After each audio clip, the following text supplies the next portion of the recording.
Hello and welcome back to the Dandelion Diaries. Today we're going to be doing my July currently inked for 2023. And if you hear any background noises, I do have several pets and they're kind of lively this morning, so just pay them no mind.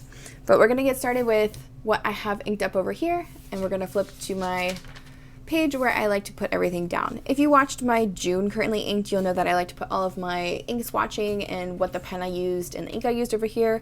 And then at the end of the month, I do a progress report or progress and review of how the pens behaved or anything like that.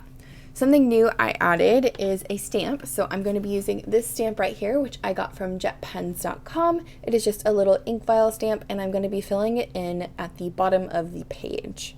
And the ink that I will be using is the Versa Magic Dewdrop in Midnight Black. These work really well on the Tomoe River paper, which is what I have on this notebook. So let me zoom you guys in and we'll get started. So the first pen that I have is going to be my Nahvular or Narwhal Horizon in Twilight. And it is currently inked with Ferris Press Adventurine. And this is a double broad. Ferris Press Adventurine is kind of a grayish, tealish ink, but it has a high shade and a rose gold shimmer. This is what the swatch looks like on another piece of Tomoe River paper, just so you can see what a big pool of it would look like versus some small writing. So the next pen that I have is my Monteverde Trees of the World and the Avenue of the Baobabs. And it has an OmniFlex nib, and it is currently inked with Monteverde Fireopal.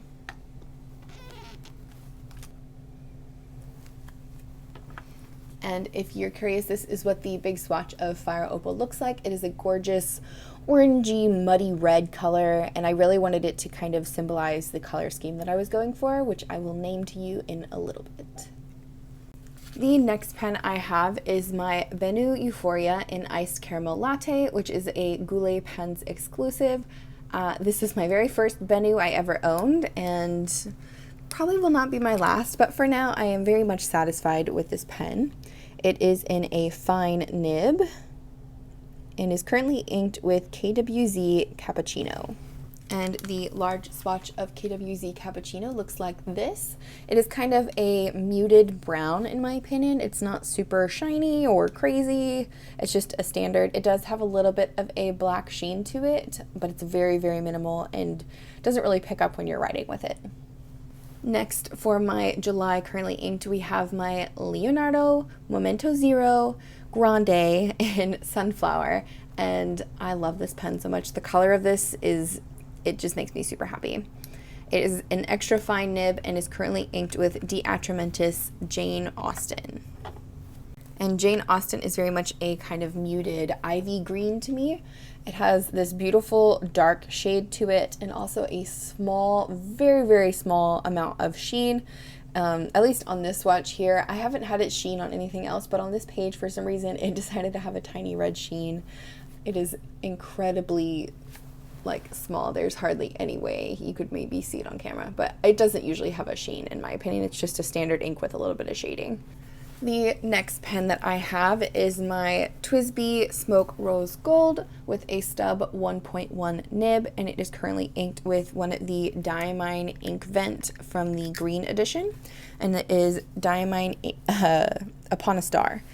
This was one of their chameleon inks, and it has a changing shimmer in it from almost like a green to blue, and it looks very, very pretty. And this is what the ink swatch looks like. As you can see, it has that kind of changing glitter in it, which makes it that chameleon ink, but it is a dark blue color with a bright red sheen, and it really symbolizes 4th of July to me, which is a holiday that I celebrate in July, so I really wanted to include an ink that looked like this.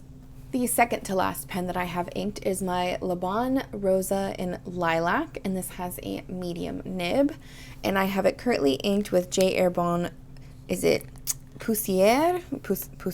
Poussiere de Lune.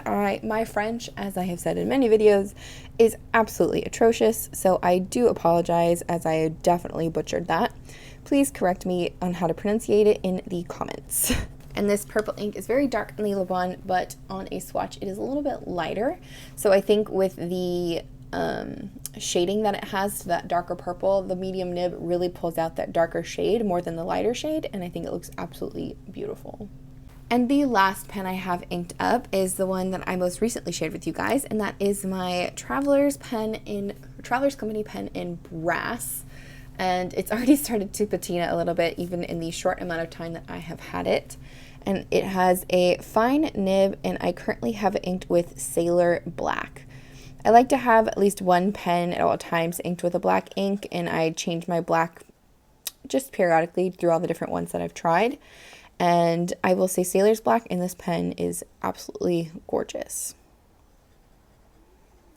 So this is all of the pens I had inked for July. Starting at the top, we have my Nahvular Horizon in Twilight with the double broad nib with Ferris wheel press Adventurine, the Monteverde Trees of the World Avenue of the Baobabs in the Omniflex, the Benu Euphoria and Ice Caramel Latte, my Leonardo Momento Grande 2.0 in Sunflower, TWISBI Smoke Rose Gold with a stub 1.1 nib,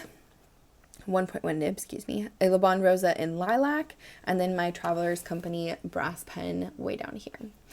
So the one thing that I am going to change, as I said, is I have been naming my ink swatch color family, whatever you want to call it, and to do that I have been using the stamp.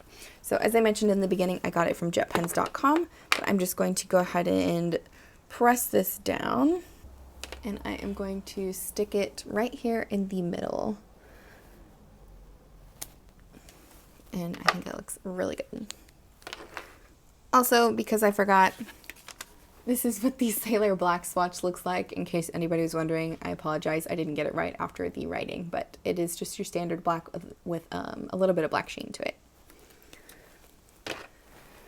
But what I have been doing with the little stamp here is I have been coloring it in so it looks really cohesive, like with all of the colors together, and then I name my color family. So let me go back to June really quick.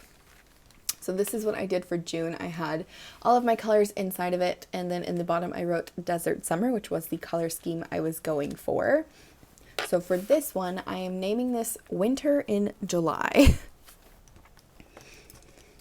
And I'm going to start by writing that out in the bottom with the black ink that I have.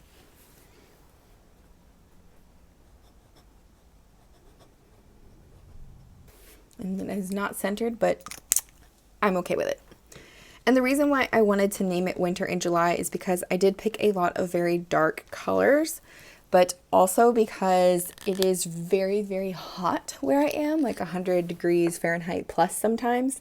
And I am longing for our winter days where it gets much, much colder.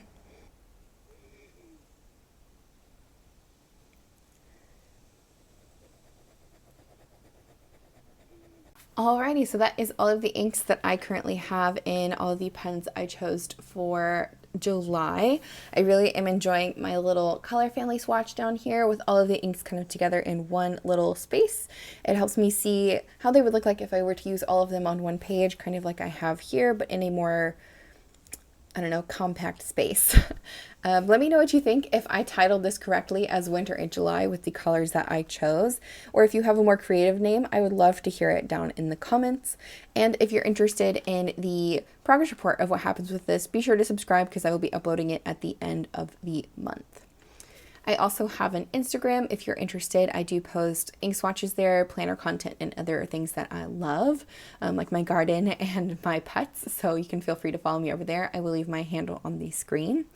But other than that, I thank you guys so much for watching, and I appreciate all the support that you have been giving me. So I will see you in the next one. Bye.